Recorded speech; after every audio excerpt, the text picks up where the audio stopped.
আজকে আমরা সবাই মিলে রাজশাহী থেকে চলে আসছি ইটালিয়ান বাবুর জন্মদিন পার্টিতে। আপুর সাথে অনেক দিনের পরিচয়, বাট কখনো সামনাসামনি দেখাও হয়নি বা ঘুরতেও আসা হয়নি। জন্মদিন উপলক্ষে আজকে সবাই মিলে আমরা একসাথে। আসসালামু আলাইকুম, সবাই কেমন আছেন? আজকে আমরা সবাই মিলে একসাথে যাচ্ছি হলো মুন্সিগঞ্জে একটা বার্থডে পার্টিতে। যেহেতু আমাদের ছোট্ট মামনিটার আজকে জন্মদিন, তাই আমি আগে গিফট কিনে নিই এন্ড আমি বনপাড়া থেকে গাড়িতে উঠে যাই, আপুরা রাজশাহী থেকে আসে। সবাই মিলে আমরা গাড়ি একটা রিজার্ভ করে নিয়ে চলে যাচ্ছিলাম হলো মুন্সিগঞ্জে। এই প্রথমবারের মতো আমি মুন্সিগঞ্জে যাচ্ছি, খুবই এক্সাইটেড আনামিয়া বাবুকে দেখার জন্য। এর মধ্যে আমরা রাস্তায় একটা হোটেল বিরতি নিয়ে এন্ড সবাই মিলে একটু হালকা পাতলা করে নাস্তা খাওয়া দাওয়া সবকিছু কমপ্লিট করে নিয়েছি। যেহেতু আমাদের লং জার্নি এন্ড সারা রাতই লাগবে প্রায় যাইতে, এটার জন্য আমরা নাস্তা রাস্তা করি। এরপরে আমরা আবারও যমুনা সেতু পার হয়ে সোজা চলে আসি হলো আপুর বাসায়। গাইস, আজকে আপনাদেরকে দারুণ একটা জিনিস শেয়ার করবো। এই আশা, তুমি কি করতেছো? কিছু করছি না। কিছু করছি না।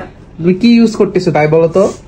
কই কিছু ইউজ করি না, এমনি বসে আছি। না না, তুমি বলো, দিন দিন এত সুন্দর হয়ে যাচ্ছে, তোমার রূপের রহস্য কি? ক্যামেরা অফ কর তারপর বলবো। না, তুমি আগে ক্যামেরার সামনেই বলো। এটা কি?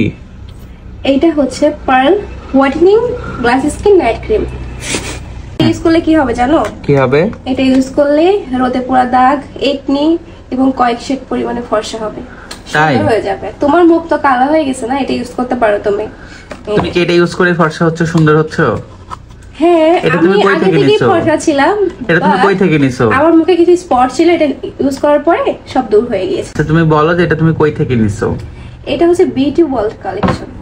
ও আচ্ছা, ঠিক আছে, আমি ভিডিওর ক্যাপশনে মেনশন করে দিব, চাইলে আপনারাও কিন্তু এই সুন্দর ক্রিমটা ইউজ করতে পারেন beauty world collection Facebook page থেকে। জন্মদিন উপলক্ষে আপুর বাসাটা মাশাআল্লাহ অনেক সুন্দর করে সাজানো হয়েছে। আর এটা কিন্তু বিথি আপুর মায়ের বাড়ি। এই রাজপ্রাসাদটা আমি সবসময় ফেসবুকে দেখছি আপুর ভিডিওতে, এই প্রথমবার আমি সামনাসামনি দেখতেছি। আমি তো অনেক বেশি এক্সাইটেড ছিলাম যে এবার প্রথমবারের মধ্যে আমি বিথি আপুর মায়ের বাড়ি সেই রাজপ্রাসাদটা আমি দেখতে যাচ্ছি। যাই হোক, আমরা শুরুতে এসে বসে থাকি ড্রয়িং রুমে, আর আমাদেরকে ওয়েলকাম ড্রিঙ্কস দেয়। আমরা ওয়েলকাম ড্রিঙ্কস খাবো, তার আগে দেখতেছিলাম আমাদের জন্য টেবিলে খাবারও অনেক সুন্দর করে রেডি করে রাখছে। আমাদের আসতে আসতে মোটামুটি রাত্রি 4টা বেজে গেছে, আর কেউ ঘুমায়নি, সবাই আমাদের জন্য জেগেছিল আর কি। এরপর আমরা সবাই মিলে ওয়েলকাম ড্রিঙ্কস খাই, মানে আমরা সবাই মিলে বসে ওয়েলকাম ড্রিঙ্কস খাই এন্ড সবাই টায়ার্ড ছিলাম, ঘুমাই পড়ি। আমরা সবাই ঘুম থেকে উঠে আমি সকালবেলায় চলে গেছিলাম আগে ছাদটা ভিজিট করতে। আপুর বাড়ির যে ছাদটা ছিল মাশাআল্লাহ এত সুন্দর, সব ফলমূলের গাছ লাগানো ছিল, অনেকগুলা গাছ আমি প্রথমবার দেখলাম আর কি। যেমন মালটা গাছটা আমি প্রথমবার এত সুন্দর মালটা ধরে দেখতে দেখলাম। কিছু কিছু আম ছিল যেটা আমি প্রথমবারের মতো দেখলাম, এন্ড এখানে কিন্তু আনারস ধরেছিল,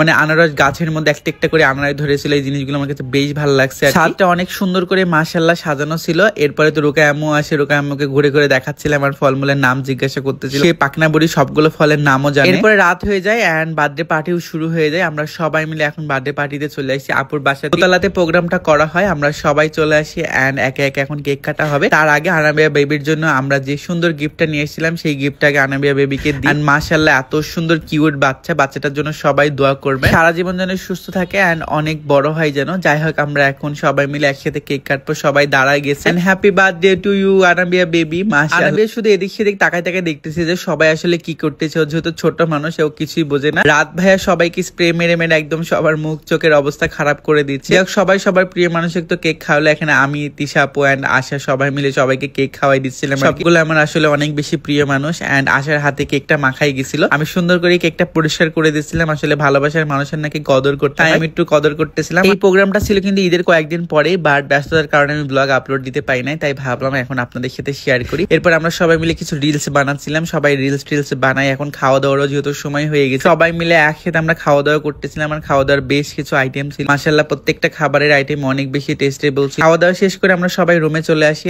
এন্ড ভিডিওটা যদি ভালো লাগে অবশ্যই লাইক কমেন্ট শেয়ার করবো। দেখা হচ্ছে পরবর্তী কোনো ভিডিওতে। আল্লাহ হাফেজ।